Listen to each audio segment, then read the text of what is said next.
Bonjour. Aujourd'hui, comme je l'ai écrit dans le billet qui précède cette vidéo, je vais vous parler d'un livre. Je vais vous parler d'un livre que je considère comme exceptionnel.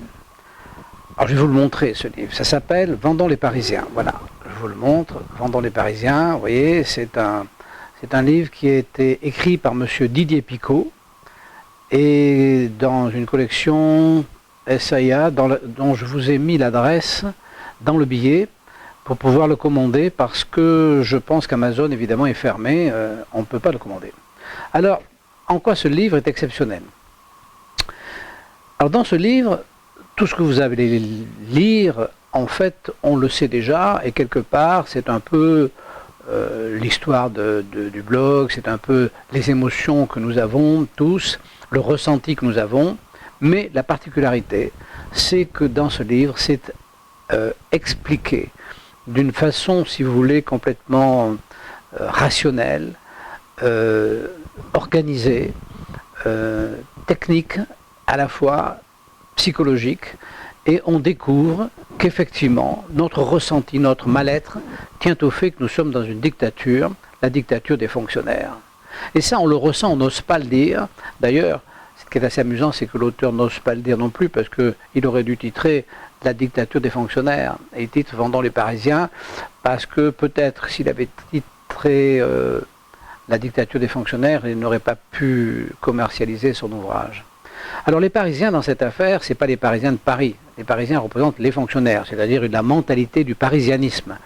Alors l'auteur nous dit que le parisianisme est une manière d'être, et en fait, en réalité, on s'aperçoit que c'est le statut du fonctionnaire, et on comprend dans ce livre comment le statut du fonctionnaire, depuis 1946, a pu finir par créer une dictature, je dirais, avec la méthode de Trotsky qui consiste à prendre des points clés. Donc là, on est au-delà des points clés. Les fonctionnaires ont pris tous les postes de commandement et nous sommes leurs esclaves. Ce qui explique nous sommes leurs esclaves à leur service, et ce qui explique la kyrielle d'impôts invraisemblable et des absences de liberté dans toutes les décisions où nous ne sommes pas libres, puisque nous devons passer par le filtre de ces fonctionnaires qui ont pris le pouvoir. Alors, ce livre est absolument stupéfiant parce qu'il ouvre les yeux. C'est-à-dire qu'on comprend tout d'un coup pourquoi on n'est pas bien. On comprend pourquoi, où on a mal. Il y manque une chose, mais qui vient naturellement après, c'est-à-dire que, oui, on est dans une dictature de fonctionnaires, oui, mais ils ne sont quand même que quelques millions, oui, ils ont donc des complices. Et il n'est pas traité dans cet ouvrage de la complicité des grands entrepreneurs et de la complicité d'une partie de la population, c'est-à-dire de finalement la corruption en quelque sorte, c'est-à-dire ceux qui acceptent de travailler avec l'occupant. En quelque sorte, c'est ça. C'est la connivence, si vous voulez. C'est la connivence qui nous amène à la corruption et qui nous amène à une solidité de cette dictature qui nous étouffe. Et c'est pour ça que nos libertés s'en vont. C'est pour ça on est mal à l'aise. On se dit, mais on n'est plus libre, on ne peut plus. Mais en même temps, il y a tout un discours. Alors tout ça est expliqué. Toute la communication de ce monde, de cette dictature est expliquée. Et donc nous avons affaire à un crime contre l'humanité, en quelque sorte. C'est-à-dire que, si vous voulez, on est tout d'un coup, effectivement, des victimes expiatoires pour un système dans lequel l'homme n'est pas inclus, qui est pour une caste. L'auteur compare cette caste à la caste de la noblesse.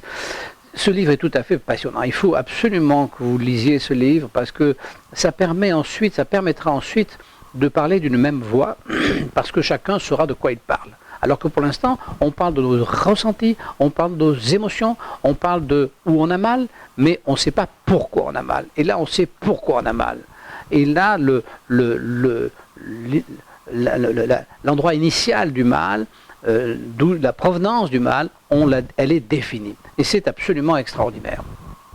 Donc je pense qu'à partir du moment où on a défini le mal, on peut s'en sortir. on peut s'en sortir. Alors on s'en sortira, parce que ce qui se passe aujourd'hui, c'est ça qui est extraordinaire, c'est que ce livre arrive à un moment où cette dictature fait faillite. Voilà. Là, nos fonctionnaires qui ont le pouvoir font faillite. Ils font faillite d'une part parce qu'ils ne sont pas faits pour décider, ça fait donc 40 ans qu'ils ne décident pas, qu'ils se contentent d'oppresser mais sans décider, et qu'au bout d'un moment, cette absence de décision fait que le pays prend du retard partout, et que ce retard finit sur une faillite. Bon, alors maintenant, on y est. Qu'est-ce qui va se passer? C'est ça la vraie question. Alors, moi j'aurais tendance à dire I will never surrender, c'est-à-dire, moi, avec mon accent anglais comme bien connu, c'est-à-dire la phrase de Churchill, je ne me rendrai jamais. Donc je pense qu'on va rentrer dans un moment, dans une période où beaucoup de gens vont adopter cette phrase, parce qu'à partir du moment où on sait contre qui on se bat et on sait pourquoi on se bat pour retrouver la liberté et on se bat contre une caste, il n'y a plus de problème. La lutte est possible. Et je pense que beaucoup de personnes vont commencer, et comme cette caste donne un signe de faiblesse très fort puisqu'elle fait faillite, alors là, il y a une possibilité de se battre. Alors ce combat, que va-t-il être? Bien, d'abord, il doit être démocratique, évidemment. Il doit être démocratique, il ne doit pas être dans les schémas existants, c'est-à-dire qu'il ne faut pas qu'on parte d'une dictature pour tomber dans une autre. Si on sort de sa dictature démocratiquement, c'est pour aller vers la liberté. Donc c'est une chose essentielle. Donc actuellement, les propositions qui nous sont faites ne vont pas vers la liberté. Les propositions qui nous sont faites, elles vont vers d'autres dictatures. Ce n'est pas acceptable. Donc il va falloir se battre donc électoralement, démocratiquement, sous réserve que, étant dans leur dernier soubresaut, cette caste ne devienne pas violente par elle-même, c'est-à-dire n'entrave pas nos libertés au point que ça finisse mal et que nous soyons obligés de prendre les armes. Alors ça, c'est quelque chose dans lequel moi je ne donnerai pas de conseils, je ne suis pas très doué, je n'y connais rien, c'est pas ma spécialité. Mais il faut souhaiter évidemment qu'on n'en arrive pas là. Il faut souhaiter qu'on puisse démocratiquement remettre les pendules à l'heure et retrouver nos libertés. Voilà, alors ça, si vous voulez, c'est important. C'est important, ça va être très compliqué parce qu'on a donc cette dictature et on a donc toute la partie qui est à côté de cette dictature, qui est au service de cette dictature, dont certains... alors parce que, évidemment, le clivage n'est pas aussi évident que ça. Il y a probablement des fonctionnaires de bonne qualité qui finalement sont même gênés de leur statut. En fait, le principe, c'est de faire sauter ce statut.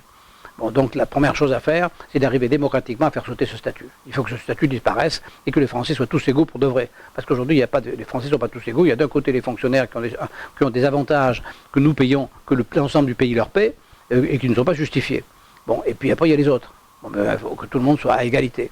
Et ensuite, il faudra reconsidérer la question de l'intervention des hommes de l'État, de telle sorte qu'on retrouve notre liberté et qu'on ait un peu plus la place du marché.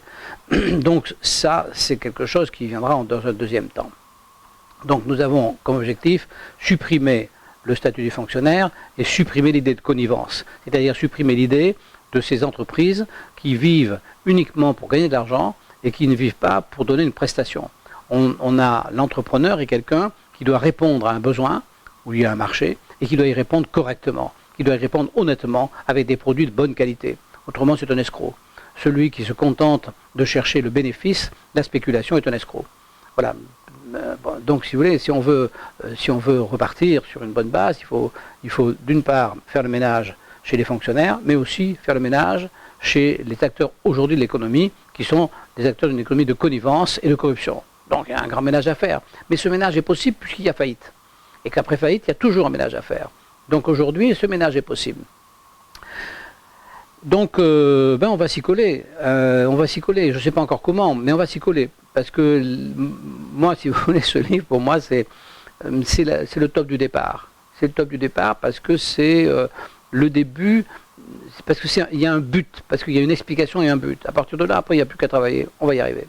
Voilà.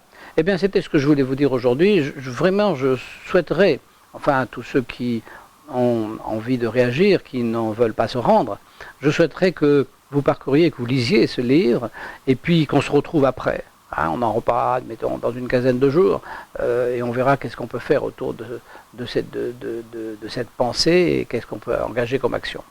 Je vous souhaite une bonne journée, sachant qu'on n'est pas nombreux. Hein, voilà. Mais bon, quand les grands événements mondiaux, au départ, les gens ne sont jamais très nombreux. Donc on n'est pas logé différemment des autres. Hein.